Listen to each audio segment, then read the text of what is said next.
The third floor encapsulates the years 1967 to 1970, exploring the later phase of the band and their individual pursuits. What's up everyone, my name is Augustine, I'm a musician and a massive fan of the Beatles. I'm here in Liverpool, England, and in today's video I'm gonna show you the Liverpool Beatles Museum. Liverpool's Beatles Museum, formerly recognized as the Magical Beatles Museum, is a homage to the iconic band that forever altered the course of music. Nestled at 23 Matthew Street, the very birthplace of the Beatles' musical odyssey, this museum stands as a testament to the band's enduring legacy and profound impact on global culture. Established by Roag Best, son of Neil Aspinall and Mona Best, and the half-brother of Pete Best, the first drummer of the Beatles, the Liverpool Beatles Museum officially opened its doors on the 13th of July 2018. Roag Best's familial ties with the band infused the museum with a personal touch, offering visitors an intimate journey through the history of the Beatles. The Liverpool Beatles Museum boasts a remarkable collection of 300 original items, with an additional 1,200 items in storage, providing a comprehensive narrative of the band's evolution. Housed within a 5-floor structure, each level is dedicated to a distinct period in the Beatles' storied history. The first floor unfolds the tale of the years 1959 to 1962, capturing the band's formative years and challenges before the onset of Beatlemania. The second floor immerses visitors in the period of 1963 to 1966, highlighting the Beatles' rapid ascent to international stardom. The third floor encapsulates the years 1967 to 1970, exploring the later phase of the band and their individual pursuits. Within the museum's walls, a treasure trove of artifacts awaits, including George Harrison's Futurama guitar, John Lennon's Sgt. Pepper medals, the cello from I Am the Walrus, and Pete Best's premier drum. Exhibits also feature Paul McCartney's bass speaker, Lennon's custom-made egg chairs, the chairs that he used to have in his house in St. George's Hill, and police logbooks listing the name of officers who guarded the Beatles during their visit to New York City.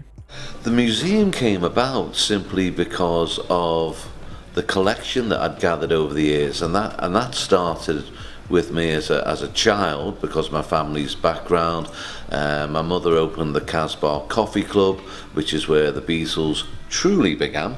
My brother Peter became the original Beatles drummer and played for the Beatles for 2 years. And my father Neil Aspinall became the roadie, became the road manager, and eventually became the managing director of Apple.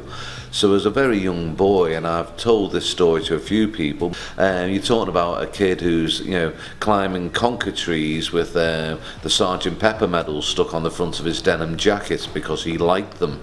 The trophy from the Sgt. Pepper album, the trophy that's on the floor by their feet, a Cashbox trophy, that was on my mantelpiece as a kid because I liked the trophy.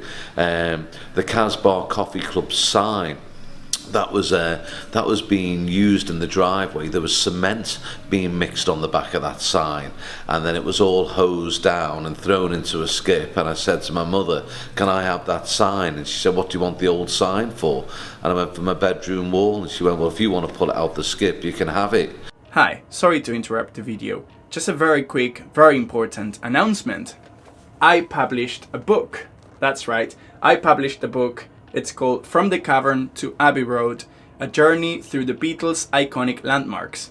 In this book, we see the story of the Beatles from the places where everything happened. Some of them are famous, like let's say Abbey Road Studios, and some of them perhaps not so famous, like for example the art gallery where John and Yoko met. The book is divided in 4 sections: Liverpool, Hamburg, London, and the last one is all around the world, so of course I called it Here, There and Everywhere. I put a lot of work and effort into this book, and it would help me so much if you grabbed a copy. It's available on Amazon all around the world, and it comes in 2 different formats. One is a digital book for Kindle, and the other one is the paperback, which is the one that I've got in my hands right now. So if you want your copy, please go to the link in the description. Thank you. Now back to the video. So my mother gave me numerous items, my brother Peter gave me numerous items, my father Neil gave me numerous items, and then I was collecting them in my own right as well for 30 years. And I ended up with this huge collection, and then this idea for a Beatles Museum was born 17 years ago.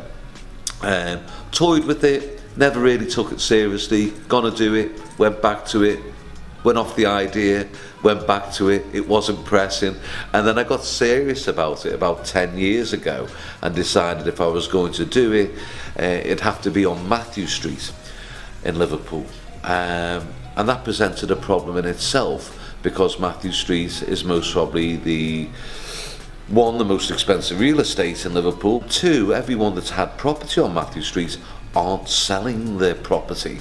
And I got close on 3 occasions, bumped into a friend I hadn't seen for 4 years, and he said, I've just been offered a building on Matthew Street. So he phoned the gentleman there and then. We met the following morning, and voila, here we are in our Magical History Beatles Museum. A poignant exhibit includes the All You Need Is Love doll from the BBC Our World broadcast, symbolizing the Beatles' message of love and unity. The museum also proudly displays gifts presented to the band by none other than Elvis Presley, infusing the collection with a touch of rock and roll royalty. Occupying a former 19th century warehouse, the Liverpool Beatles Museum holds the distinction of being listed as a Grade II building by English Heritage. This historical backdrop adds an extra layer of authenticity, allowing visitors to step back in time and immerse themselves in the surroundings that shaped the Beatles' early years. The Liverpool Beatles Museum stands as a pilgrimage site for fans and music aficionados, offering a profound journey through the storied history of the Fab Four. From the band's modest beginnings to their unparalleled global triumph, the Liverpool Beatles Museum stands as a living tribute to the enduring legacy of John Lennon, Paul McCartney, George Harrison, and Ringo Starr. Okay, so the museum was awesome, and this is pretty much it for now. Thank you so much for watching until the end. If you like this video, please give it a thumbs up. You can also follow me on Instagram or Facebook. There is a PayPal link as well for donations. All donations will be absolutely appreciated. And the most important thing is, if you like this video, please consider subscribing to my YouTube channel, because I have many videos about the Beatles. I have videos visiting very famous Beatles locations, like for example Paul McCartney's house in London or Abbey Road Studios. And here in Liverpool I'm making a lot of videos about Beatles as well. So yes, if you like the Beatles, I'm pretty sure you're gonna like my channel as well. Thank you so much for watching until the end. See you next time. Bye. Well, I'm afraid that's us run out of time. Oh, I'm really okay. sorry. Well, So, bye everyone. thank you very much. Thank you. If I give my heart to you, I must be sure from the very